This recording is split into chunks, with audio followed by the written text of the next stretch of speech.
Kailan ba nagsimula yung atake nila? Alalahanin nyo. Di ba? After ako nag-resign sa DepEd?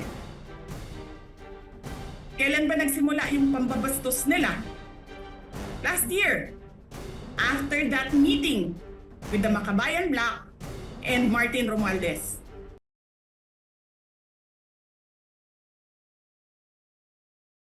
Sara Zimmerman, Duterte Carpio, ipinanganak noong May 31, 1978, karaniwang kilala bilang Inday Sara, ay isang Pilipinong abogado at politiko na ika-15 at kasalukuyang Vice-Presidente ng Pilipinas. Siya ang ikatlong babaeng Vice-Presidente pagkatapos ni Gloria Macapagal Arroyo at Leni Robredo, ang ikatlong Vice-Presidente na nagmula sa Mindanao at ang pinakabatang Vice-Presidente ng Pilipinas. Anak ng ika-16 na Pangulong si Rodrigo Duterte, siya ay dating alkalde ng Davao City mula 2010 hanggang 2013 at mula 2016 hanggang 2022. Siya rin ang vice-alkalde ng Davao City mula 2007 hanggang 2002. Si Duterte ay nagtapos sa San Pedro College. Sa simula ay naglalayong ituloy ang isang medical na karera.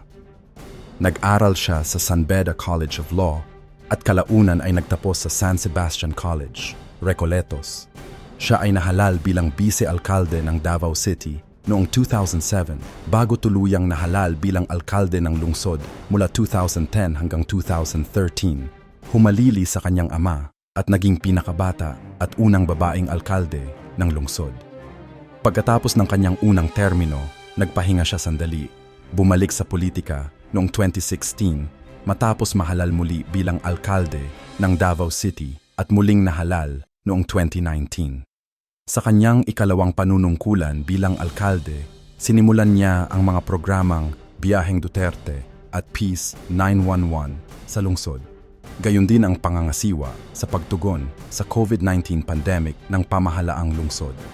Si Sara ay isa ring maimpluwensyang figura sa pambansang politika sa panahon ng pagkapangulo ng kanyang ama, na nakipag-alyansa sa ilang partidong pampolitika at gumanap ng mahalagang papel sa pagpapatalsik kay Pantaleon Alvarez bilang Speaker of the House of Representatives noong 2018. Si Duterte ay tumakbo sa pagka-Vice-Presidente noong 2022 sa ilalim ng lakas CMD. Naging running mate ni Bongbong Marcos mula sa Partido Federal ng Pilipinas sa ilalim ng alyansa ng Unity. Ang kanilang ticket ay nanalo sa isang napakalaking tagumpay na naging unang running mate pair na nanalo ng magkasama mula noong 2004 at ang unang nahalal ng mayorya mula noong itatag ang Fifth Republic noong 1986. Naging Vice-Presidente si Duterte noong June 30, 2022 at pinasinayaan 11 araw na mas maaga sa Davao City. Bilang Vice-Presidente, si Duterte ay kasabay na nagsilbi bilang kalihim ng edukasyon at bilang Vice Chairperson ng isang anti-insurgency task force, ngunit nagbitiw sa dalawang posisyon noong June 19, 2024. Sa kabila ng kanyang paunang alyansang elektoral kay Marcos, napansin ng mga political observers ang pagtaas ng absence niya sa publiko na iniuugnay sa lumalagong hidwaan ng pamilyang Marcos at Duterte. Sa huling bahagi ng August 2024, hayagang niyang inamin ang kanyang panghihinayang sa pagsuporta kay Marcos sa pagkapangulo, habang si Marcos mismo ay inamin sa kalaunan na hindi na sila nag-uusap mula nang ibigay ni Duterte ang kanyang pagbibitiw. Matapos arestuhin ang kanyang ama at dinala sa The Hague noong March 2025, ang kanyang panunungkulan ay nailalarawan sa maraming paglalakbay sa labas ng bansa na naglalayong pagsama-samahin ang mga taga-suporta ng kanyang pamilya sa ibang bansa. Noong February 5, 2025, inimpeach si Duterte ng House of Representatives hinggil sa kanyang paggamit ng mga kumpidensyal na pondo at ang kanyang banta sa pagpatay laban kay Pangulong Marcos, sa First Lady at kay House Speaker Martin Romualdez. Siya ang kauna-unahang nakaupong Vice-Presidente at ang ikalimang opisyal sa kasaysayan ng Pilipinas na na-impeach. Si Sara Zimmerman Duterte ay isinilang sa Davao Doctors Hospital sa Davao City noong May 31, 1978. Siya ang pangalawang anak ng dating Pangulong Rodrigo Duterte at flight attendant na si Elizabeth Zimmerman. Ang kanyang lolo sa tuhod sa ina ay German-American na tumungo sa Pilipinas mula sa Estados Unidos. Lumaki sa tinatawag niyang broken family. Binanggit niya ang tungkol sa kanyang love-hate relationship sa kanyang ama noong siya ay estudyante dahil sa hindi niya pagsang-ayon sa pagiging womanizing tendencies at late-night habits. Noong iniwan niya ang kanyang asawang si Elizabeth noong 1990s, nanatili si Sara sa kanyang ina at hanggang sa panahon na siya ay alkalde, itinuturing ni Sara ang kanyang relasyon sa kanyang ama bilang hindi masyadong malapit. Sa kabila nito, itinuring ni Rodrigo na si Sara ang kanyang paboritong anak at pinahahalagahan nito ang edukasyong natanggap nila Sara at ng kanyang mga kapatid. Nag-aral si Duterte sa San Pedro College, majoring in BS Respiratory Therapy at nagtapos noong 1999. Sa kanyang inaugural speech bilang alkalde ng Davao City, sinabi ni Duterte na sa umpisa ay gusto niyang maging isang pediatrician sa halip na isang politiko.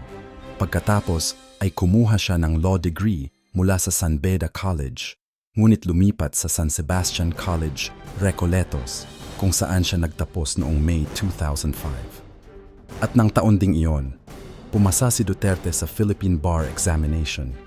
Nagtrabaho siya ng ilang buwan bilang court attorney sa opisina ni Supreme Court Associate Justice Romeo Callejo Sr.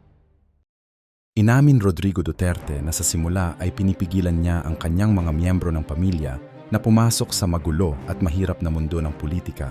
Ngunit noong December 2006, ipinahayag nito na gusto niyang tumakbo si Sara bilang kanyang running mate sa halalan sa pagkaalkalde noong 2007 dahil sa kanyang pag-aalala dahil sa mga tiwaling politiko na maaaring pumalit at sumira sa kanyang legacy. Si Sara Duterte ay nahalal na vice-alkalde noong 2007 na may mahigit 330,000 votes. Tinalo niya ang nag-iisang kalaban na si Jeff Ho at humalili kay Luis Bonguyan. Si Sara ay nagsilbi sa ilalim ng kanyang ama sa loob ng isang termino hanggang 2010 at kasabay na nagsilbi bilang isang regional officer ng National Movement of Young Legislators mula 2007 hanggang 2010. Ito ang panahong kinuha ni Duterte ang abogadong si Zuleika T. Lopez upang maging staff member ng city government na tumanggap ng posisyon bilang City Council Secretary. Bilang vice-alkalde, ang landmark na proyekto ni Duterte ay ang Inday para sa barangay, isang whole-of-government approach na nagsisilbi taon-taon sa bawat barangay ng lungsod. Kalaunan ay tinawag itong Caravan of Government Services nang ilipat niya ito sa Office of the City Mayor. Noong 2010, si Sara ay nahalal na alkalde, naging unang babaeng alkalde ng lungsod at pinakabatang nahalal sa edad na 32, ilang linggo lamang matapos iproklama na nagwagi.